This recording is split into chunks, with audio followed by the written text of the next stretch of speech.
கூட கொடுக்கக்கூடாது, சல்லி பைசா அவனுக்கு இல்லை அப்படின்னு சண்டை போடுறாங்களாம். ஒரு நல்ல தலைவனா, ஒரு நல்ல தளபதி அப்படி போய் நின்று சொல்றாரு, சரி விடு, நம்ம பையன் தானே, பார்த்துக்கலாம் விடு, குடுறா குடுறா குடுறா, அட குடுறா குடுறா குடுறா, நீ கொள்ளை அடிச்சதெல்லாம் அவனுக்கு அள்ளி குடுடா. இதுதாங்க ஒரு நல்ல தலைவன், இதுதாங்க ஒரு நல்ல மேய்ப்பன், இதுதான் ஒரு நல்ல தளபதி. அப்படி எடுத்து கஷ்டப்பட்டு சண்டை போட்டது எல்லாமே 400 பேரும் தாவீதும். சும்மா ஒரு இடத்துல உக்காந்துருந்தாங்க பார்த்தீங்களா, 200 பேர். அவங்க என்ன பண்ணாங்க, சும்மா உக்காந்தே சுதந்திரிச்சுட்டாங்க, சும்மா உக்காந்தே சகலத்தையும் மீட்டு கொண்டாங்க. இன்னைக்கு நீங்க சும்மா வீட்டுல நான் ஹவுஸ் ஒய்ஃபு சும்மா தான் இருக்கிறேன் அப்படின்னாலும் ஆண்டவர் உங்களை பார்த்து சொல்றதுதான், நீ சும்மா உக்காந்தாலும் சகலத்தையும் நான் உனக்கு திரும்ப கொடுப்பேன், சகலத்தையும் நான் தலை மேல கொண்டு வந்து கொட்டுவேன், உன் பாதத்தின் கீழ் வந்து விழும்.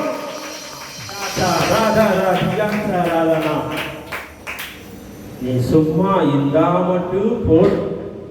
படம் பாப்பீங்களா? பார்ப்போம்னு நினைக்கிறேன். சும்மா இருக்கிறது எவ்வளவு கஷ்டம் தெரியுமா? சும்மா 1 மணி நேரம் இருந்து பாரு, அப்ப தெரியும் உனக்கு கஷ்டம். ஆனா 200 பேர் சும்மா இருந்திருக்கானுங்க, சும்மா இருந்தே சுதந்திரிச்சவங்க. அதே அபிஷேகத்தை, அதே மண்டலத்தை இந்த சாரோனின் திறந்த வாசலின் சபை மேல பேசுறோம். நம்ம சும்மா இருப்போம், இதுக்கப்புறம் ஜனங்கள் ஓடி வருவாங்க. நாம சும்மா இருப்போம், நமக்காக ஒருத்தர் கட்டி வச்ச வீடு, அதுல போய் நம்ம உட்காருவோம். நமக்காக ஒருத்தர் பெரிய காங்கிரஸ் கட்டி வைப்போம், அதுல போய் நம்ம உட்காருவோம். நமக்காக ஒரு புது காரை வாங்கி வச்சிருப்பாங்க, அதை போய் நான் எடுத்துக்குவேன். எடுத்துக்கணும் திருடிட்டு வர்றதில்ல, ஆண்டவர் கையில கொண்டு வந்து சேர்ப்பார், கைகளை கொண்டு வந்து சேர்ப்பார். அப்போஸ்தலர்ல இப்படி போடப்பட்டிருக்கு, அப்போஸ்தலருடைய பாதத்தின் கீழ் சொத்துக்களும் தங்கங்களும் வெள்ளிகளும் நில பத்திரங்களும் அவன் பாதத்தின் கீழே வந்து விழுந்துச்சான். இன்னைக்கு இந்த வார்த்தை கேட்கிற உங்க மேல அதே காரியத்தை பேசுற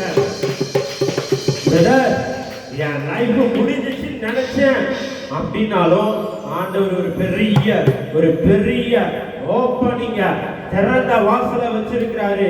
இந்த சாரோனின் திறந்த வாசல் சபைக்கு நீ வந்த இல்ல, நீ சும்மா இருக்கும் போதே உன் காலின் கீழ் வந்து விழும். தங்கமும் வெள்ளியும் வைரமும் வைடூரியங்களும் நிலங்களும் ஜனங்களும் எல்லாம் வந்து விழுகிறதுக்கு அப்புறம்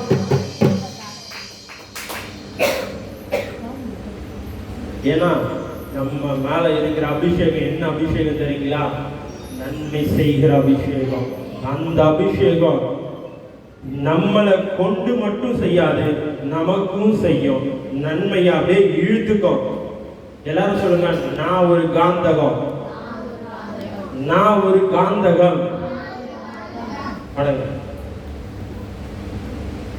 இப்ப தலைவனை இவனை கூப்பிட்ட உடனே என்கிட்ட வந்துட்டான். இதை போலதான் நான் ஒரு காந்தகமா இருக்கேன். இவனை கூப்பிட்டேன், என் பக்கத்துல வந்து நின்றுட்டான். இன்னைக்கு இந்த வார்த்தை கேட்கிற நீங்களும் அப்படிதான் இருப்பீங்க. பணத்தை கூப்பிடுங்க, பணம் உன் பக்கத்துல வந்து நிற்கும். நிலத்தை கூப்பிடுங்க, நிலம் உன் காலின் கீழே வந்து நிற்கும். சொந்த வீடுகளை கூப்பிடுங்க, அது உன் காலின் கீழே வந்து நிற்கும். எருமையில நேற்று பார்த்தோம் பார்த்தீங்களா? தாயின் கருவில் தோன்றும்னே அவர் நம்மை பேர் சொல்லி அழைத்தாரா. இன்னைக்கு உங்களுக்கு என்னென்ன வேணுமோ பேர் சொல்லி கூப்பிடுங்க. நீங்க பேர் சொல்லி கூப்பிடும் போது, எனக்கு என் குடும்பத்துல சமாதானம் வேணும், சமாதானமே வாழணும், சமாதானம் வந்து உன் குடும்பத்துல தங்கும், என் குடும்பத்துக்கு ஒரு செழிப்பு வேணும் அப்படின்னா செழிப்பே வாழு கூட்டா உன் பாதத்தின் கீழ் வந்து தங்கும். என் ஊழியத்துல ஒரு பெருக்கம் வேணும்னா என் ஊழியத்தின் பெருக்கமே வா அப்படின்னு நீ கூப்பிடும் போது, அது உன் சபையின் கீழே மட்டும் இல்ல, உன் பாதத்தின் கீழே வந்து தங்கும்.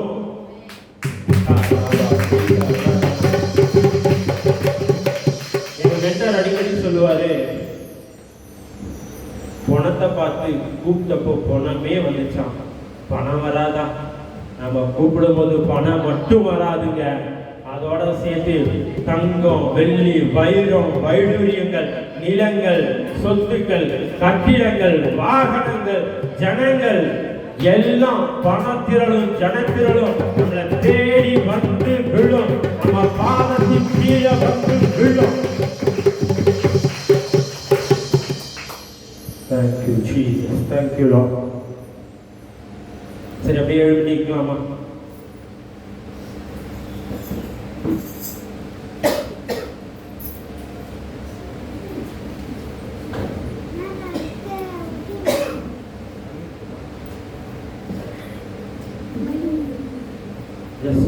இன்னைக்கு நம்ம நிறைய காரியங்களை கேட்டோம் நான் நம்புறேன்.